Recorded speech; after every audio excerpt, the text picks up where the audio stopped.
యదాల నిజాలు వెలుగు తీసే కైజార్ మీ పృథ్వీ టుడే. నమస్తే, పృథ్వీ టుడే న్యూస్ కి స్వాగతం. ముందుగా ముఖ్యాంశాలు. ప్రధాని నరేంద్ర మోదీ 2 రోజుల మలేషియా పర్యటనకు శనివారం బయలుదేరారు.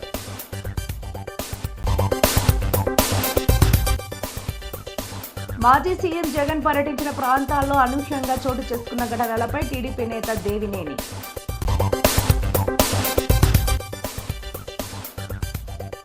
నిరుద్యోగుల నోట్లో మట్టి కొడుతున్నారని తెలంగాణ జాగృతి అధ్యక్షురాలు కవిత ఆరోపణ. అనకాపల్లి సిపిఎం నేత అప్పలరాజు విడుదల.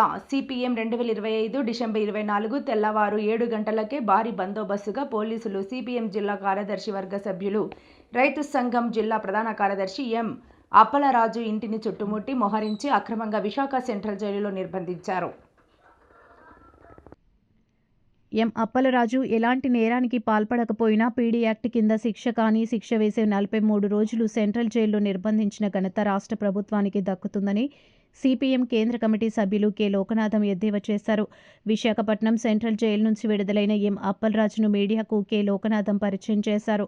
ఈ సందర్భంగా అనకాపల్లి జిల్లా సిపిఎం కార్యాలయంలో జిల్లా సిపిఎం కార్యదర్శి కోటేశ్వరరావు తదితరుల సమక్షంలో నిర్వహించిన ప్రెస్ మీట్లో మాట్లాడారు. ఈ సందర్భంగా ఆయన మాట్లాడారు. ఈ ప్రెస్ మీట్లో సిపిఎం జిల్లా కార్యదర్శి వర్గ సభ్యులు డి వెంకన్న, ఆర్ శంకర్రావు, గంటా శ్రీరామ్, గణశెట్టి సత్యనారాయణ తదితరులు పాల్గొన్నారు. నన్ను ఇంటి దగ్గర తెల్లవారే 7 గంటలకే పోలీసులు మా ఇల్లుని మొత్తం చుట్టుముట్టి సిఐలు, ఎస్ఐలు, పోలీస్ సిబ్బంది వచ్చి మిమ్మల్ని నర్సీపట్నం డిఎస్పీ గారు అడ్రోడ్డు రమ్మన్నారు, ఒకసారి అడ్రోడ్డు రండి అని చెప్పేసి ఇంటి దగ్గర నుంచి తీసుకురావడం జరిగింది. సరే, నాకు బీపీ ఉంది, కొద్దిగా టిఫిన్ చేసి ట్యాబ్లెట్ వేసుకొని బయలుదేరుతానని చెప్పేసి చెప్పాను. అయినప్పటికీ వాళ్ళు ఒప్పుకోకుండా డిఎస్పీ గారి దగ్గర తీసుకెళ్తానని చెప్పి వాహనం ఎక్కించి డిఎస్పీ గారి దగ్గరికి అడ్రోడ్ తీసుకెళ్లాలంటే అటు వెనక్కి వెళ్ళాలి, కానీ ఇటు అనకాపల్లి వైపు తీసుకొచ్చి ఎస్పీ గారి ఆఫీస్ తీసుకెళ్ళి మళ్ళీ అక్కడ నుంచి మళ్ళీ అనకాపల్లి క్రైమ్ స్టేషన్ దగ్గర తీసుకొచ్చి ఈ బుక్ మీద సంతకాలు పెట్టించడం జరిగింది. ఇది పీడీ యాక్ట్ 1986. దీని యొక్క సారాంశం ఏంటంటే 2013 నుంచి 2020 వరకు 12 పాత కేసులు ఉన్నాయి.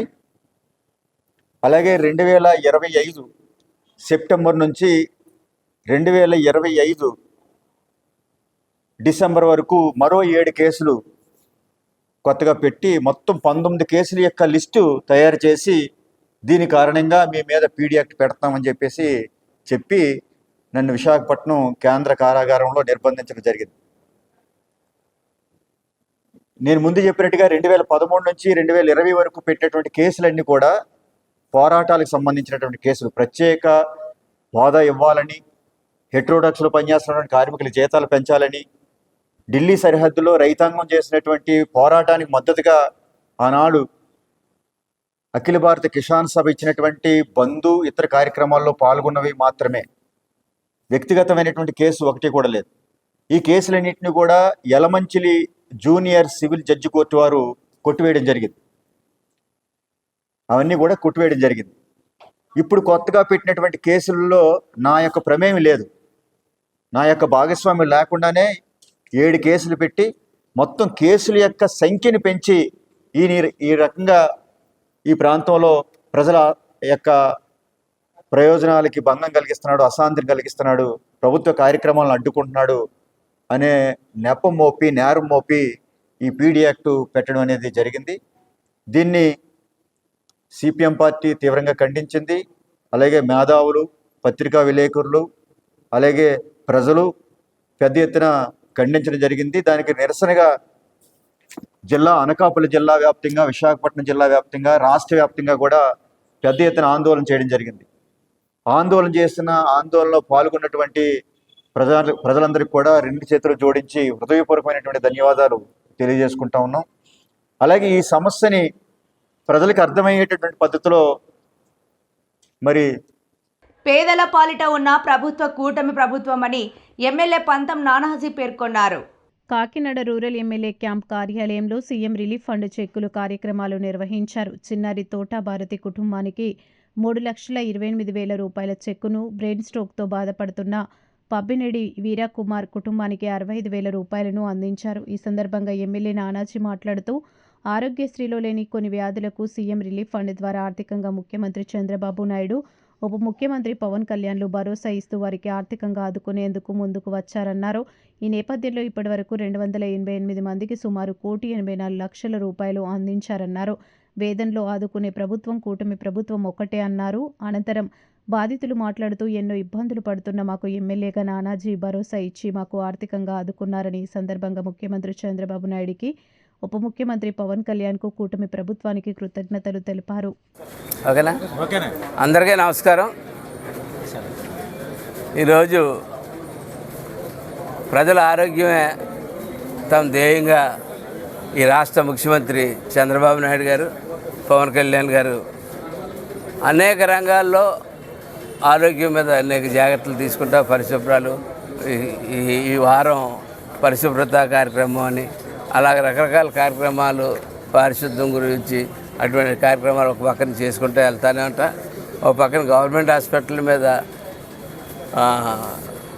అలాగే ఇంటెన్సివ్ కేర్ బెడ్లు పెంచుకుంటా, వెంటిలేటర్లు పెంచుకుంటా, ఆరోగ్యశ్రీలో మరికొన్ని వ్యాధులను కలుపుకుంటా ముందుకు వెళ్తున్న తరుణంలో ఇవన్నీ దాటిన తర్వాత కూడా కొన్ని సెక్షన్స్లో ఆరోగ్యశ్రీలో లేనటువంటి జనరల్ హాస్పిటల్లో అందుబాటులో లేనటువంటి కొన్ని సేవల్ని ప్రైవేట్ హాస్పిటల్లో చేయించుకుంటుంటే వారు ఆరోగ్యశ్రీ కార్డు పరిధిలోకి రానప్పటికీ కూడా కొన్ని సందర్భాల్లో ఏమవుతుందంటే వారికి కుటుంబానికి ఇంట్లో ఒక వ్యక్తికి ఏమైనా అనారోగ్యం పాలైతే ఈ రోజుల్లో కుటుంబం అంతా ఆర్థికంగా అనారోగ్యం పాలవుతుంది. ఆర్థికంగా అనారోగ్యం అవుతున్న కుటుంబాలను ఆదుకోవడానికి ఎన్నడూ లేని విధంగా ఈ ముఖ్యమంత్రి సహాయ నిధి అంటే ఎవరో జిల్లాలో 100కో 1,00,00,000కో ఒకటికి అందేది ఇదివరకు పూర్వం. అటువంటిది ఇవాళ కోరిన వెంటనే కూడా ముఖ్యమంత్రి గారు, ఉప ముఖ్యమంత్రి గారు ఇమీడియట్గా ఫార్వర్డ్ చేస్తూ ఉన్నారు. ఒకవేళ వారి దృష్టిలోకి వెళ్ళే అవకాశం ఉన్నప్పుడు వారి దృష్టిలోకి వెళ్తుంది. వారి దృష్టిలోకి వెళ్ళే అవకాశం లేనప్పటికీ కూడా ఆయన ఒక వింగ్ని పెట్టి ప్రత్యేకంగా సీఎం రిలీఫ్ ఫండ్కి ఒక వింగ్ని పెట్టడం జరిగింది. సెక్రటరియట్లో పెట్టి అక్కడ ఎమ్మెల్యేలు కానీ ఒక బాధ్యత గల నాయకత్వం ఎవరైనా ఉన్నటువంటి వారు ఎవరైనా సరే రికమెండ్ చేసినా తప్పకుండా చేస్తూ ఉన్నారు. ఇప్పటివరకు మన కాకినాడ మన ఆఫీస్ నుంచి 288 మందికి పంపడం జరిగింది. ఈ రోజు దాకా ఈ 2 చెక్కులతో కలిపి 196 మందికి 1,84,17,120 రూపాయలు ఇవ్వడం జరిగింది. అట్లాగే పరిశీలనలో నిన్న కూడా పట్టుకెళ్ళి ఇచ్చాం 27, 25, 30 అవి అన్నీ కలిపి పరిశీలనలో 92 ఉంది. ఈ వీక్ నెక్స్ట్ వీక్ 15, 20 తారీఖులకి ఇంకొక 20, 30 వచ్చి ఉన్నాయి అని ఎప్పటికప్పుడు అట్లా డిస్పాచ్ చేస్తూ ఆ కుటుంబాలకు అండగా నిలబడుతున్న ముఖ్యమంత్రి గారికి, ఉప ముఖ్యమంత్రి గారికి ధన్యవాదాలు తెలియజేసుకుంటూ ఇవాళ 2 చెక్కులు, ఒక చెక్ అయితే తోట భారతి చైల్డ్ ఓకే 3,28,560 రూపాయలు. ఏంటి బాబు అనారోగ్యం ఏంటి? నిమోనియాతో బాధపడుతున్నటువంటి చైల్డ్కి 3,28,000 రూపాయలు, 500 రూపాయలు అయితే ముఖ్యమంత్రి గారు తక్షణమే ఈ సహాయాన్ని అందించినందుకు వారికి ధన్యవాదాలు తెలియజేస్తూ ఉన్నాను. అలాగే పబ్బినేడి వీరకుమార్ గారు 65,058 రూపాయలు ఏంటి బ్రెయిన్ స్ట్రోక్ వచ్చి ఉంటే వారి కుటుంబానికి కూడా ముఖ్యమంత్రి గారు, ఉప ముఖ్యమంత్రి గారు అండగా నిలబడుతూ ఉన్నారు. వారిద్దరికీ కూడా ధన్యవాదాలు తెలియజేసుకుంటూ చెక్లే. కృషి పట్టుదల దీక్షతో శ్యామ్ ఇన్స్టిట్యూట్ విజయకేతనం ఎగరేసిందని, ఇటీవల గ్రూప్ 2 ఫలితాల్లో 94 మంది ఉత్తీర్ణత సాధించి వివిధ కేటగిరీలైన ఎంఆర్ఓ, ఎస్ఐ, సబ్ రిజిస్టర్ తదితర ఉద్యోగాలు సాధించారని ఎమ్మెల్యే పంతం నానాజీ పేర్కొన్నారు. కాకినాడ ఆయన నివాసంలో పాత్రికేయులతో మాట్లాడుతూ, కాకినాడలో గల శ్యామ్ ఇన్స్టిట్యూట్ అధినేత శ్యామ్ విద్యార్థులను ఉన్నత శిఖరాలకు తీసుకెళ్లే విధంగా కోచింగ్ ఇవ్వడం ఎంతో ఆనందకరం. అలాగే రేపు ఆదివారం ఉత్తీర్ణకు చెందిన పిల్లల తల్లిదండ్రులకు ఘన సన్మాన కార్యక్రమం ఏర్పాటు చేయడం ఎంతో గొప్ప విషయమన్నారు. త్వరలోనే శ్యామ్ యూనివర్సిటీ రావాలని ఆకాంక్షించారు. కాకినాడ గర్వించదగ్గటువంటి ఇన్స్టిట్యూషన్ శ్యామ్ ఇన్స్టిట్యూషన్ కాకినాడలో ఉండడానికి మేమంతా కూడా గర్విస్తూ ఉన్నాం. అనేక సందర్భాల్లో మేము చూస్తూ ఉన్నాం. పిల్లలు ఎక్కడ చూసినా సరే అల్లరి చిల్లరగా తిరిగిన ఆకలితే పిల్లలందరూ ఎవరు కూడా ఈవేళ శ్యామ్ ఇన్స్టిట్యూట్లో జాయిన్ అయితే నేను ఒక ప్రభుత్వ ఉద్యోగం సంపాదించుకోగలను, నా కెరీర్ బాగుంటుంది, నా తల్లిదండ్రులు కూడా ఆలోచించి ఆ రీతిలో ఇవాళ నిజంగా గర్వంగా చెప్పుకునే రీతిలో మనకు ఒక ఇన్స్టిట్యూషన్ ఉందని చెప్పి నేను చాలా ఆనందపడుతూ ఉన్నాను. అందులో భాగంగా ఈవేళ మొన్న గ్రూప్ 2 సర్వీస్ 2026లో 94 మంది సబ్ ఇన్స్పెక్టర్ల దగ్గర నుంచి ఎంఆర్ఓల దగ్గర నుంచి డిప్యూటీ సబ్ రిజిస్ట్రార్స్ దగ్గర నుంచి గ్రూప్ 2 సర్వీసెస్లో కేటగిరీలోకి వచ్చేటువంటి అన్ని పోస్టుల్లో కూడా మన ఇన్స్టిట్యూషన్ నుంచి 94 మంది రావడం, వాళ్ళందరికీ ఆదివారం చక్కటి కార్యక్రమం, ఒక సన్మాన కార్యక్రమం వారి తల్లిదండ్రులకి, అంటే శిక్షణ ఇచ్చారు కానీ వాళ్ళ తల్లిదండ్రులకి సన్మానం చేసే కార్యక్రమం పెట్టడం జరుగుతూ ఉంది. చాలా చక్కటి ఆలోచన. 2 ఇయర్స్లో 7,210 పోస్టులు ఇవాళ మనం ప్రభుత్వ ఉద్యోగాలు, అంత ఆషామాషి విషయం కాదు ఇది. ప్రభుత్వ ఉద్యోగాలు 7,000 చిల్లర సంపాదించాలంటే నా రాజకీయ జీవితం అంతా కలిసి ప్రభుత్వ ఉద్యోగాలు 10 కూడా వేయించున్నాను నేను, ఎవరితో చెప్పి అవుట్ సోర్సిస్తారు. అటువంటిది ఆషామాషి విషయం కాదు. ఎంత పట్టుదల, ఎంత దీక్షతోటి ఆ ఇన్స్టిట్యూషన్ రన్ చేస్తే ఇటువంటి సాధ్యం అవుతాయి అన్నది.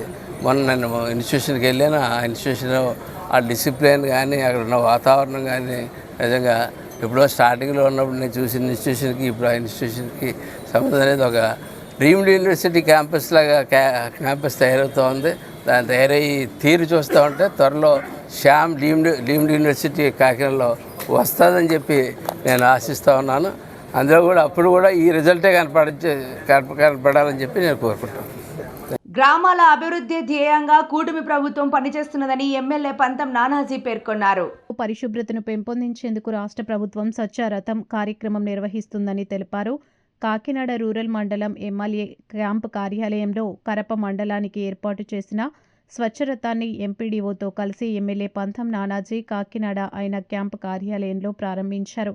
ఈ సందర్భంగా ఎమ్మెల్యే మాట్లాడుతూ రాష్ట్రానికి గ్రామాలే పట్టుకొమ్ములని, గ్రామాలను అభివృద్ధి చేసేందుకు కృషి చేయడం జరుగుతుందని, దీనికి ఎమ్మెల్యేగా నా వంతు కృషి ముఖ్యమంత్రి చంద్రబాబు నాయుడు, ఉప ముఖ్యమంత్రి పవన్ కళ్యాణ్ల పిలుపుతో ముందుకు వెళ్తున్నామని తెలిపారు. ఈ కార్యక్రమంలో కడప మండల జనసేన అధ్యక్షుడు మురళి, జనసేన నాయకులు, జన సైనికులు తదితరులు పాల్గొన్నారు. ఈరోజు పరిసరాలు పరిశుభ్రంగా ఉండాలనే ఆలోచనతో మన ఇంట్లో ఉన్నటువంటి తడి చెత్త, పొడి చెత్తను కూడా కాంపోస్ట్ చేసుకోవడానికి వేరే రకాలుగా ఉపయోగించుకోవడానికి దాని నుంచి అనేకమైన ఉత్పత్తులు కూడా తీసుకురావడానికి ఆలోచనతో కాకినాడ మున్సిపల్ కార్పొరేషన్లో ఎప్పటి నుంచో కూడా తడి చెత్త, పొడి చెత్త ప్రాసెస్ నడుస్తోంది. ఇవాళ గౌరవ ముఖ్యమంత్రి గారు పవన్ కళ్యాణ్ గారు మన రామయ్యపేట పంచాయతీకి ఒక వెహికల్ పంపించడం జరిగింది. అది తడి చెత్త, పొడి చెత్త అనే కార్యక్రమాన్ని గాలించి కాకినాడ రామయ్యపేట పంచాయతీలో వాళ్ళు స్టార్ట్ చేస్తూ ఉన్నాం. గాలించి ఒక పర్టికులర్ టైమింగ్స్లో ఈ రథం ఏదైతే ఉందో దీంట్లో తడి చెత్త, పొడి చెత్త దీన్ని ప్రతి చోటుగా వస్తుంది. దాన్ని మనం వచ్చినప్పటికే మీకు మేము త్వరలో కూడా ఏదో స్వచ్ఛంద సంస్థల ద్వారా కానీ మేము కానీ ఆర్థికంగా బాగున్న వాళ్ళు కానీ ఇంట్లో ఆ 2 రకాల డబ్బాలు పెట్టుకుంటే గ్రీన్ అండ్ రెడ్ కలర్ పెట్టుకుని తడి చెత్త, పొడి చెత్త వస్తే దాన్ని సపరేట్గా ఇస్తే మేము సపరేట్గా తీసుకుని పట్టుకుని వెళ్ళి దీన్ని కన్సర్న్ ఎక్కడికైతే కాంపోస్ట్ చేసుకున్నామో అక్కడికి పంపించడం జరుగుతుంది. దానివల్ల ఏమవుతుందంటే మీకు వ్యర్థాలు కాలంలో కలిసిపోయి కాలంలో ఇదైపోయి కాలువలు బ్లాక్ అయిపోయి మీ చుట్టుపక్కల దుర్వాసన వచ్చి ఆ చుట్టుపక్కల ఏం లేకుండా ఉండడానికి ఈ కార్యక్రమం చేపట్టడం జరిగింది. కాబట్టి మొట్టమొదటిసారిగా మన కాకినాడ రామయ్యపేట పంచాయతీలో కార్యక్రమం స్టార్ట్ చేస్తూ ఉన్నాం. దశల వారీగా మొత్తం పంచాయతీలన్నింటిలోని మేజర్ పంచాయతీలన్నింటిలోని ఈ కార్యక్రమం స్టార్ట్ చేస్తాం. గత 30 ఏళ్లలో రాష్ట్రంలో ఎప్పుడైనా పెట్రోల్ బాంబులు, యాసిడ్ బాంబుల సంస్కృతి చూశామా అని మాజీ మంత్రి బొత్స సత్యనారాయణ ప్రశ్నించారు. ఇతర ప్రాంతాల నుంచి అల్లరి మూకలను తీసుకువచ్చి జోగి రమేష్ ఇంటిపై దాడి చేయించారని ఆయన ఆరోపించారు. ఏపీలో అసలు ప్రభుత్వం ఉందా, ప్రజాస్వామ్యం ఉందా అని నిలదీశారు. ఇలాంటి ఘటనలు అత్యంత ప్రమాదకర సంస్కృతికి నిదర్శనమని బొత్స అన్నారు. అసలు ఈ రాష్ట్రంలో పరిపాలన అనేది ఉందా, ప్రభుత్వం అనేది ఉందా అని అనిపిస్తుంది. ఇది ప్రజాస్వామ్య రాష్ట్రం, ప్రజాస్వామ్యంలో ఉన్న పరిపాలన, ఇది అటవిక రాజ్యమా? ఎప్పుడైనా గత 30 సంవత్సరాల ముందు జరిగినాయి పెట్రోల్ బాంబులు, యాసిడ్ బాంబులు అనేది ఎక్కడైనా ఈ సంస్కృతిని చూస్తాము మనం. అంటే ఎంత దిగజారిపోయింది ఈ ప్రభుత్వంలో శాంతి భద్రతలు కానీ, లేదు ప్రభుత్వ నాయకత్వంలో వాళ్ళ లోపాలు కానీ, అవన్నీ తేటతెల్లంగా కనిపిస్తున్నాయి. చాలా ప్రమాదకరం. ఇలాంటి ప్రభుత్వాలు ఉన్నాం. మన ఆంధ్ర రాష్ట్రానికి, మన స్వాములైన ఈ ప్రజలకి ఇలాంటి ప్రభుత్వాలు ఉన్నాం. చాలా దురదృష్టం. విజయవాడ నుంచి లేకపోతే ఇంకో జగ్గేపేట నుంచో, విజయవాడ నుంచో, లేకపోతే పక్కనున్న మచిలీపట్నం నుంచో, అంత దూరం నుంచి అల్లరి మొక్కలు వచ్చి ఈ రకంగా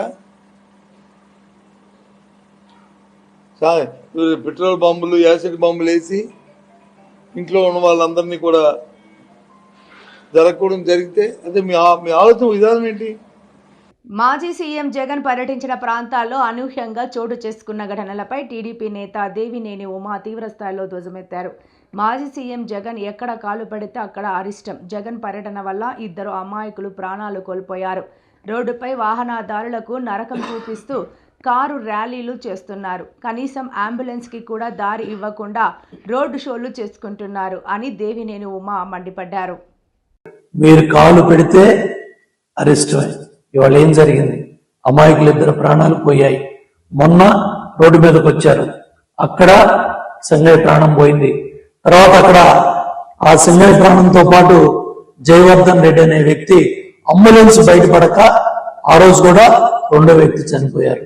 అంటే ఆ రోజు ప్రజలు మీ కార్యకర్త, ఇక్కడ 2 కార్యకర్తలు మీ పర్యటనలో నిర్లక్ష్యం, మీ పర్యటన దండయాత్రగా పెట్టి గంటలు హైదరాబాదు, విజయవాడ నుంచి వచ్చే ప్రయాణికులకి నరకయాత్ర చూపించి అంబులెన్స్ కూడా బయటికి వెళ్ళకుండా నేను తాడేపల్లి నుంచి ఇబ్రాహీంపట్నంలో రావడానికి ఇన్ని గంటల సమయం తీసుకుందని గొప్పలు చెప్పుకోవటానికి మీ కార్యకర్తల్ని మీ కారు ముందు నడిపించుకుంటూ నేషనల్ హైవే మీద జిందాబాదులు కొట్టించుకుంటూ రప్ప రక్త తిలకాలు దిద్దుకుంటా మీరు చేసే కార్యక్రమాలు కానీ, మీరు చేస్తూ ఉన్న ఈ అరాచక పర్యటనలో ప్రజల్ని నరకయాతన పెడతా ఉన్నాయి. ట్రాఫిక్ కష్టాలు మొన్న గుంటూరు జిల్లాలో, ఇవాళ ఎన్టీఆర్ జిల్లాలో మీరు చేసిన ఈ దండయాత్రల ఫలితంగా వేలాది మంది ప్రజలు. ప్రధాని నరేంద్ర మోదీ 2 రోజుల మలేషియా పర్యటనకు శనివారం బయలుదేరారు. ఈ పర్యటనలో భాగంగా మలేషియా ప్రధాని అన్వర్ ఇబ్రహీంతో భేటీ కానున్నారు. రక్షణ, ఇంధనం, వాణిజ్యం, పెట్టుబడులు, విద్య, సంస్కృతి, పర్యాటక రంగాలలో ద్వైపాక్షిక సంబంధాలను బలోపేతం చేయడంపై చర్చించనున్నారు. రక్షణ భద్రతా సంబంధాలను మరింతగా పటిష్టం చేసుకోవడమే మా లక్ష్యం. ఆర్థిక ఆవిష్కరణల భాగస్వామ్యాన్ని పెంపొందించుకుంటూ నూతన రంగాల్లో మా సహకారాన్ని విస్తరిస్తామని మోదీ పేర్కొన్నారు. మలేషియా అభివృద్ధిలో భారతీయ సంతతి పాత్రను ప్రశంసించారు. नरेंद्र मोदी और ये एयरपोर्ट पर उनका गर्मजोशी से स्वागत हो रहा है। आप देख सकते हैं नृत्य करते हुए भारत के झंडे हाथों में हैं लोगों के, और ये तमाम बच्चे वहाँ मौजूद हैं प्रधानमंत्री नरेंद्र मोदी का वेलकम करने के लिए। तो मलेशिया के 2 दिवसीय दौरे पर बेहद महत्वपूर्ण ये दौरा है प्रधानमंत्री नरेंद्र मोदी का मलेशिया दौरा। और आप देख सकते हैं प्रधानमंत्री नरेंद्र मोदी 2 दिवसीय इस दौरे पर, मलेशिया के आधिकारिक दौरे पर और मलेशिया पहुंच चुके हैं। ये अराइवल की तस्वीरें हैं। आप देख सकते हैं कितना गर्मजोशी से प्रधानमंत्री का स्वागत हो रहा है। मलेशियाई प्रधानमंत्री अनवर इब्राहिम के निमंत्रण पर ये प्रधानमंत्री नरेंद्र मोदी की यात्रा हो रही है। एक ऐसे समय में ये यात्रा हो रही है जब भारत और मलेशिया संबंध एक नए रणनीतिक दौर में प्रवेश कर चुके हैं। प्रधानमंत्री नरेंद्र मोदी की आपको बता दें ये मलेशिया की तीसरी यात्रा है और 2024 में मलेशियाई प्रधानमंत्री अनवर इब्राहिम की भारत यात्रा के बाद अगर देखा जाए तो ये पहली यात्रा है। प्रधानमंत्री नरेंद्र मोदी की ये जो मलेशिया यात्रा है इसलिए भी और ज़्यादा महत्वपूर्ण हो जाती है क्योंकि उन्होंने जब 2015 में मलेशिया का दौरा किया था तब जब दोनों देशों ने अपने रिश्तों को और ज़्यादा बेहतर प्रगाढ़ बनाने के लिए रणनीतिक साझेदारी जो है एनहांस्ड स्ट्रैटेजिक पार्टनरशिप तक उन्नत किया था। और इसके बाद अगस्त 2024 में जब अनवर इब्राहिम की भारत यात्रा हुई उसके दौरान इन संबंधों को और प्रगाढ़ता मिली और इन संबंधों को और आगे बढ़ाते हुए और आप देख सकते हैं कि मलेशिया के प्रधानमंत्री ने खुद जिस प्रकार से आके प्रधानमंत्री नरेंद्र मोदी को रिसीव किया है, उनको वेलकम किया है, ये जो गर्मजोशी है, ये जो जेस्चर है, ये दोनों देशों के रिश्ते किस ओर जा रहे हैं, कितने प्रगाढ़ हो रहे हैं, इस बात की परिचायक है। आप देख सकते हैं दोनों देशों की घनिष्ठता किस ओर जा रही है और किस तरह से ये दोनों देशों के हित में बेहद महत्वपूर्ण हो जाती है। किस प्रकार से दोनों देशों के संबंधों को और ज़्यादा व्यापक रणनीतिक साझेदारी यानी कि कॉम्प्रहेंसिव स्ट्रेटेजिक पार्टनरशिप किस प्रकार से आगे बढ़ रही है, प्रगाढ़ हो रही है, उसका ये एक जीवंत उदाहरण आप देख सकते हैं। खुद मलेशिया के प्रधानमंत्री ने आके प्रधानमंत्री नरेंद्र मोदी को जिस प्रकार से वेलकम किया है, रिसीव किया है, ये दोनों అసెంబ్లీ సభలో మాట్లాడకుండా రోడ్లపై వ్యాఖ్యలు చేయడం సరికాదని స్పీకర్ అయ్యన్న పాత్రుడు తెలిపారు. వైసీపీ ఎమ్మెల్యేలను ఉద్దేశించి ఆయన మాట్లాడుతూ రాష్ట్రం ప్రజల సమస్యలపై చర్చించాలంటే సభకు రావాలని, ప్రతి అంశంపై మంత్రుల ద్వారా సమాధానం ఇప్పించే బాధ్యత తనదేనని స్పష్టం చేశారు. అటువంటి సబ్జెక్టు మాట్లాడారు. ఇవాళ చూస్తున్నాం అసెంబ్లీకి రాగానే బయట మాట్లాడుతుంటారు. బయట నుంచి మాట్లాడాలి, మీరు బయట నుంచి మాట్లాడాలండి. ప్రజల కోసం కదా మాట్లాడుతా అంటున్నారు, మీరు రాష్ట్రం కోసం కదా మాట్లాడుతా అన్నారు. ఆ మాట్లాడేది అసెంబ్లీలో మాట్లాడండి, అసెంబ్లీలో మాట్లాడండి. మంత్రి ఉంటాడు, సీఎం ఉంటాడు, డిప్యూటీ సీఎం ఉంటాడు, మంత్రులు ఉంటాడు, సమాధానం చెప్తారు మీకు. అసెంబ్లీకి వచ్చి మాట్లాడరు కానీ బయట మాట్లాడదంటారు.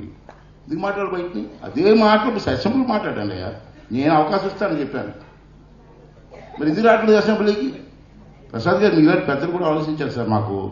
నాకు కూడా స్పీకర్ అయ్యి 2 years అవుతుంది. రాజ్యాంగం ఏంటి? ఈవేళ ఒక ఎంప్లాయీ ఉద్యోగం రాకపోతే సస్పెండ్ చేస్తున్నాం, జీతం ఇవ్వం. మరి ఎమ్మెల్యే అసెంబ్లీకి రాకపోతే జీతం ఎందుకు ఇవ్వాలి? ఇది నా పాయింట్. దీనికి నాకు ఆన్సర్ కావాలి సార్. సస్పెండ్ చేయడం కంటే మరి పర్మిషన్ కావాలంటే మనకి దానికి వాళ్ళు కదా. అంతే రాజ్యాంగం ఏంటో నాకంటే పెద్దలు బాగా తెలుసు. డిప్యూటీ స్పీకర్ కూడా చేశారు, అనుభవం ఉన్న వ్యక్తి. అంటే స్టడీ చేయండి సార్. దీన్ని మనం మన టైంలో మార్చలేదు sir. No duty no pay. Duty చేయనప్పుడు పేమెంట్ ఎందుకు ఇవ్వాలా? నో వర్క్ నో పే అన్న సిద్ధాంతానికి మనం కట్టుబడి చేయకపోతే ఇప్పుడు ఈ తరం రాబోయే తరం వరకు ఒక లక్ష్యం చెప్పాల్సిన అవసరం. రా అసెంబ్లీకి రా, మాట్లాడు, నీకు ఇష్టం వచ్చింది మాట్లాడు, విత్ ఇన్ ది లిమిట్స్. ఆ ఇష్టం వచ్చింది మాట్లాడడానికి మంత్రి సమాధానం చెప్తారు. ఇక్కడ సమాధానం చెప్పకపోతే చెప్పించి బాధ్యత నాది. అంతేగాని నువ్వు రాకుండా అసెంబ్లీకి రాకుండా బయటికి ప్రెస్ మీట్ పెట్టి ఇష్టం వచ్చినట్టు తిట్టి ప్రజలు తప్పుదారి పట్టించి. నా ఉద్దేశం ఏంటంటే ప్రభుత్వాలు ఎన్టీ రామారావు లాంటి మహా వ్యక్తి ఓడిపోయింది సార్ రాజకీయాల్లో. ఇందిరాగాంధీ లాంటి మహా వ్యక్తి కాళికా శక్తి అని ఆ రోజుల్లో చదువుకున్నప్పుడు. అటువంటి ఇందిరాగాంధీ కూడా ఓడిపోయింది ఎలక్షన్లో. అంటే ఈ ఎలక్షన్లో అధికారం శాస్త్రం కాదని చెప్పి వాళ్ళు చూసి నేర్చుకోవాలి. మనం గెలుస్తూ ఉంటాం, ఓడిపోతూ ఉంటాం, అది వేరు ప్రధాన నిర్ణయం. కానీ గెలిచిన తర్వాత రాష్ట్రం కోసం, ప్రజల కోసం, మన గ్రామాల అభివృద్ధి కోసం ఆలోచించాలి తప్పించి రోజు కుట్లాట్లయితే నాకు అర్థం కదండి. ఎందుకు డైవర్సిటీ పాలిటిక్స్? ఇవన్నీ తప్పని చెప్పి నా ఉద్దేశం. పెద్దలు ఉన్నారు, ఇటువంటి పెద్దలు చూసి నేర్చుకోవాలి కదా మనం. రా, నీకు హక్కు ఉంది, రా వచ్చి మాట్లాడి అసెంబ్లీలో.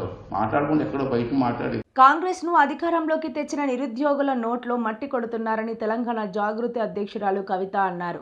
మున్సిపల్, రెవెన్యూ, ఇరిగేషన్, విద్యుత్ శాఖల్లో దొడ్డిదారిన ఉద్యోగాల నియామకాలకు ప్రయత్నాలు చేస్తున్నారు. ఇవన్నీ ఎస్సీ, ఎస్టీ, బీసీల బ్యాక్లాగ్ పోస్టులు. గతంలో రిక్రూట్ చేయకుండా ఉన్న పోస్టులే. బీఆర్ఎస్ హయాంలో పోస్టులు అమ్ముకున్నారు. ఇప్పుడు కాంగ్రెస్ ప్రభుత్వంలోనూ అదే జరిగే పరిస్థితి అని అన్నారు. జై తెలంగాణ. అందరికీ నమస్కారం. మన రాష్ట్రంలో చూస్తున్నాం, రోజు రోజుకి అన్ఎంప్లాయ్మెంట్ రేట్ పెరిగిపోవడము, యూత్ అందరు కూడా ఒక రకమైనటువంటి నిర్వేదంతో, ఒక రకమైనటువంటి డిసప్పాయింట్మెంట్తో ఎప్పుడు గవర్నమెంట్ జాబ్స్ వస్తాయి, ఎప్పుడు క్లారిటీగా మేము ఎగ్జామ్స్ రాయొచ్చు అనేటటువంటి ఆలోచనలో ఉన్నారు. పాపం చాలామంది ఎస్పెషలీ గ్రామాలలో ఉండేటటువంటి యువమిత్రులు అందరూ కూడా వారి వారి కుటుంబాలను వదిలేసి, తల్లిదండ్రులను వదిలేసి, ఆ చిన్నపాటి వ్యవసాయం మీద వచ్చేటటువంటి డబ్బు తీసుకొని వచ్చి హైదరాబాద్లలో, దిల్సుఖ్ నగర్లో, అశోక్ నగర్లో, కేపీహెచ్బిలో ఇట్లా ట్రైనింగ్ సెంటర్స్లో ఉంటూ కోచింగ్ తీసుకుంటూ వాళ్ళు ప్రయత్నం చేస్తూ ఉంటారు. ఈ యొక్క అంశం మనం గమనిస్తూనే వస్తున్నాం. తెలంగాణ రాష్ట్రం వచ్చినాక ఈ పరిస్థితి మారుతుంది అనుకొని అనేక మంది యువత అంతా కూడా తెలంగాణ ఉద్యమంలో చాలా బలంగా కొట్లాడినారు. తెలంగాణ రాష్ట్రం వచ్చినాక ఏమైంది, చిన్నపాటి ఎగ్జామ్స్ మనం వేసినాం తప్పితే మెయిన్ ఎగ్జామ్స్ కానీ, లేకపోతే ఒక పద్ధతి ప్రకారం, ఒక క్రమ పద్ధతిలో, ఇగో ఈ మంత్లో ఈ ఎగ్జామ్ ఉంటుంది, ఈ మంత్లో ఈ ఎగ్జామ్ ఉంటుంది, ఈ తర్వాత దీనికి ప్రిపేర్ కావచ్చు, లేకపోతే ఒకటే విద్యార్థి 3-4 పరీక్షలు రాసేటటువంటి కేపబిలిటీ ఉన్న వాళ్ళకు కూడా వాళ్ళకి అట్లా అవకాశం ఇవ్వలే. మనం ఒక్కొక్క రోజు 2 ఎగ్జాములు పెట్టడం, ప్రతిదాన్ని మేము మార్చే ప్రయత్నం చేయడం, ఇట్లా చాలా జరిగినాయి. అయితే ఈ కన్ఫ్యూజన్ అంతా కూడా యువమిత్రులు ఆ కోపాన్ని అంతా, ఆవేదన అంతా, ఆక్రోశాన్ని అంతా కూడా ఈ బీఆర్ఎస్ పోతే మన కాంగ్రెస్ వస్తే న్యాయం జరుగుతుందని చెప్పి బీఆర్ఎస్ను ఓడగొట్టిండ్రు. యువమిత్రులు ఊరూరు తిరిగి వాళ్ళ తల్లిదండ్రుల కాళ్ళు మొక్కి మరీ కాంగ్రెస్ కోటెప్పించారు. ఈ కాంగ్రెస్ వచ్చినాకనన్నా మరి జాబ్ క్యాలెండర్ వస్తుంది, ఏ నెలలో ఏ జాబ్ పడుతుంది అనే క్లారిటీ వస్తుందంటే అది కూడా లేదు. అయితే ఇక్కడ దారుణం ఏం జరిగిందంటే, బీఆర్ఎస్ ప్రభుత్వం ఉన్నప్పుడు స్టేట్ లెవెల్ పోస్టులలో కూడా ఏవైతే ఇంజనీర్ల పోస్టులు ఉంటాయో, సపరేట్గా ఎగ్జామ్ రాసి వాటికి క్వాలిఫై అయ్యాల్సిన పోస్టులు ఉంటాయో, అట్లాంటి పోస్టులు కూడా జెన్కోలో మన బోయిన్పల్లి సరిత లాంటి వాళ్ళ కేసులో ప్లస్ ఇంకో 5-6 కేసులో మనం చూసినాం. దాదాపు 1,50,000 జీతానికి ప్రొవిజనల్ అనేటటువంటి ఒక చిన్న పదం అడ్డం పెట్టుకొని ఎటువంటి పరీక్షలు లేకుండా ఉద్యోగాలు ఇచ్చినటువంటి పరిస్థితి చూసినాం. అప్పుడు జరిగినటువంటి అన్యాయాన్ని తెలుసుకొని అందరం కూడా బాధపడ్డాం. ఆ తర్వాత జిల్లా స్థాయిలో కూడా ఆనాడు కూడా నిర్మల్లో అనేకమైనటువంటి అకృత్యాలు బయటకు వచ్చినాయి. ఆ పోస్టులన్నీ కూడా అమ్ముకున్నారు.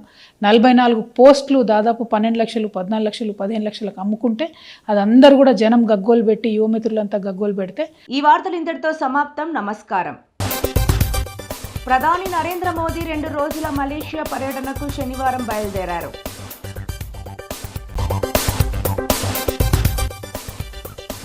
మాజీ సీఎం జగన్ పర్యటించిన ప్రాంతాల్లో అనూహ్యంగా చోటు చేసుకున్న ఘటనలపై టీడీపీ నేత దేవినేని.